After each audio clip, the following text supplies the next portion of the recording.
Yeah. Thank And you. then later on, my two daughters, Clarice and Sarah, have and still are giving me the inspiration and strength to persevere and pass forward the blessings I have received.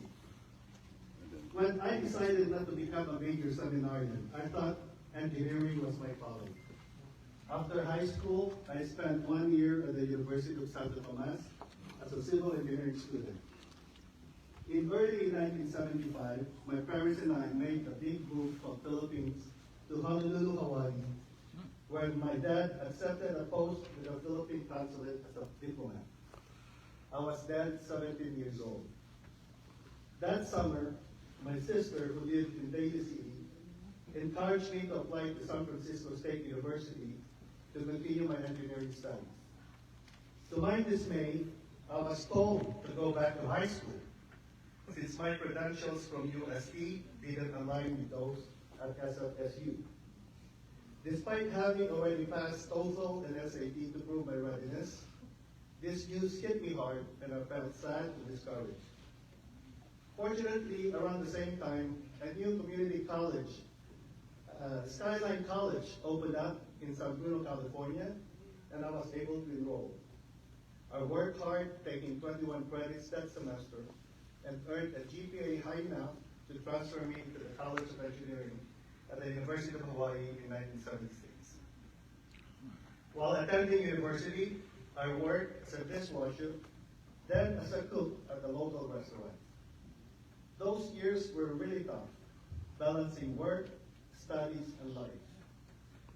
There were days when I'd find myself studying and doing homework at Waikiki Beach or the North Shore, juggling textbook in one hand and surfboard in the other.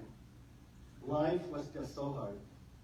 And during those college years, amidst the disco era, the Bee Gees, Donna Summer, beach parties, even I was surprised I graduated in time.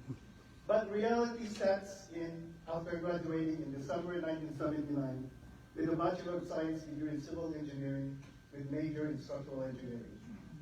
I could not find a job. It was a very depressing time for me. I actually was second-guessing myself, wondering if I took the right course.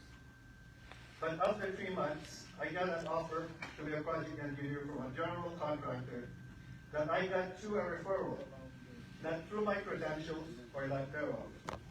But a job is a job, although construction was not my main interest. After a year of gaining construction experience in Honolulu, I moved to Los Angeles in 1981 to work for Ralph M. Parsons, an engineering firm in Pasadena as an entry-level civil engineer. I was being refined. Finally, I was doing design work, even if it wasn't structural engineering. I felt like I was on the right path. Then, in 1983, and some of you may remember this, during that U.S. recession, I faced my first layoff. It was another tough blow. Once again, I felt disappointed. There was a silver lining, however. My application to take the professional engineering exam was approved. I focused all my energy on passing that exam, and I did it for the first time.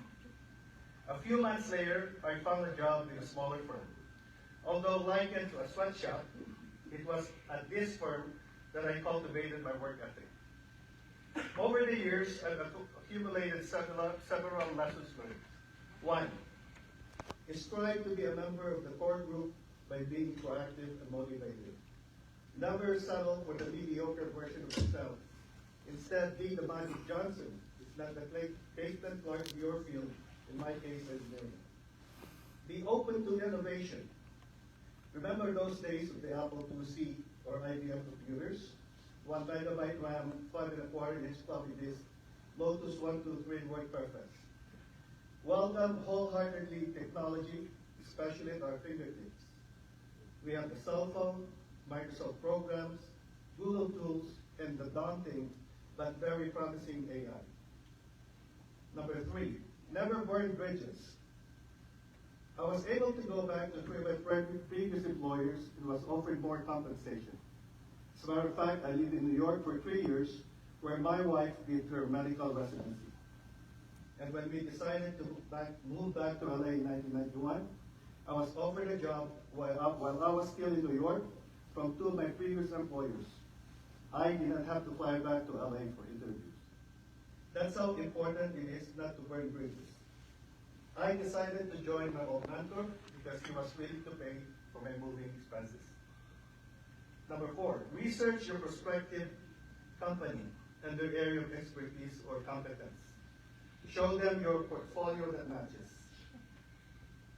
Show them drawings, projects, and goals similar to what they do. It makes it easy to convince them that you are the only one they need or want. Number 5, value your network relationships. When I was a group manager at National Engineering Company, my boss there taught me about business development. When he resigned, the head of corporate offered me his vice president position.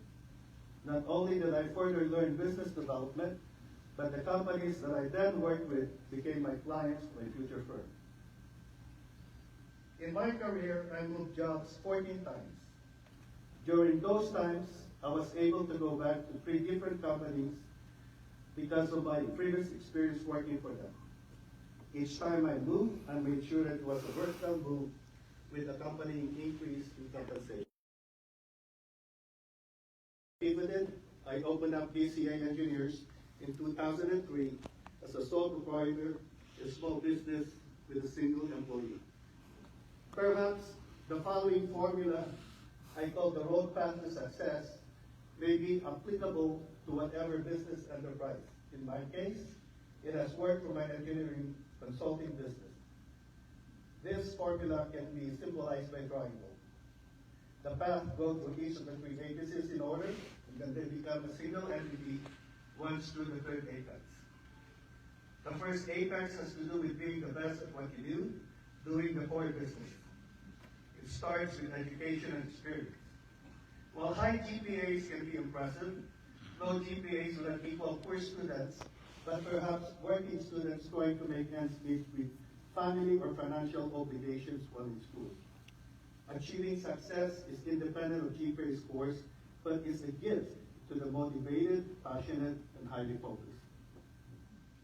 Now let's go to the second apex. It does not matter if you are the best at what you do, if nobody knows you. Why is this important? How do people or potential clients reach you? Do you advertise at the back of public buses or street benches? Your field work and portfolio, your proven quality products and services, your reputation are the best advertising. Thereafter, clients obtained through referrals and one showcase portfolio become repeat clients. To further this second apex, which I call business development, is to join professional organizations, not only as members, but also as leaders and movers of that organization. Now let's move to the third and final apex. Can you guess what it is? Let me give you an example. If your project budget is $5,000, but you end up spending $6,000, are you successful? Or if the deadline is at the end of the day, but you submit your work the following day, are you successful? We've all heard of stories of people saying, why is he closing shop? He was such a talented architect or engineer, but his firm went bankrupt. The office was slightly mismanaged. While wearing the hat of a project manager, fostering a team that cohesively works as one unit, understanding the scope of work, managing the budget, hitting milestones, and meeting deadlines are needed to be successful. Knowing how to allocate resources, foreseeing potential issues that could lead to costly change orders, and protecting the business from risks like litigation due to errors and omissions are all a must.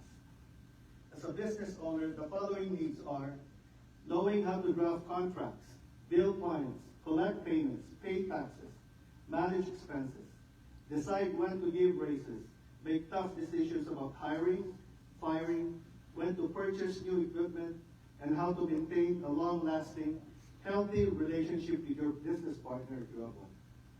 This third apex is called business management. I believe that once you master this third component, business management, along with business development and the core business itself, you create a solid triangle. These three agencies come together to form the foundation of a successful enterprise. Of course, there are other intangibles that contribute to success. Qualities such as taking ownership of one's work, planning ahead, creating roadmaps, openness to knowledge, both taught and learned, and acceptance of differing personalities. I often tell my engineers, learn one, teach one. Sharing knowledge never diminishes what you know. Over the years, many have come and gone under my employment, and I find joy and fulfillment in watching them thrive and succeed in their new endeavors. I am happy to say that PCA Engineers has now been in operation for 21 years.